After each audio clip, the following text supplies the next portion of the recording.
এই জিনিসটা তো সবাই খেয়াল করেছো, লাইনের ভুল ঠিক করার সময় আমরা ওভার লাইন অ্যাড করে ফেলি, একসাথে অনেক লাইন মার্ক করে ড্রয়িংটাকে তো খারাপ করে ফেলি, আর এতে অনেক কনফিউশনও ক্রিয়েট হয়।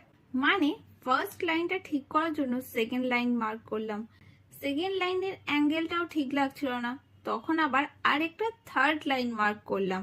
আর তিনটে লাইন একসাথে থাকলে কোন লাইনটা ঠিক সেটা বুঝতে অসুবিধা হয়। সেই মুহূর্ত থেকে ড্রয়িং সাবজেক্টটা খুব কঠিন লাগতে থাকে, কিছুক্ষণ পর ড্রয়িংটা কন্টিনিউ করার ইচ্ছাটাই চলে যায়।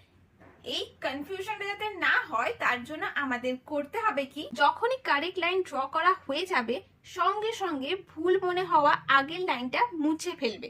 আবার যদি লাইনের অ্যাঙ্গেলটা ভুল মনে হয় আবার গেস করে লাইন মার্ক করবে, পুরনো লাইনটা মুছে দেবে। সিম্পল। মোট কথা হলো ড্রয়িং এর লাইন নিট অ্যান্ড ক্লিন রাখতে হবে, যাতে ড্রয়িং এর ভুল খুঁজতে বা ভ্যালু বা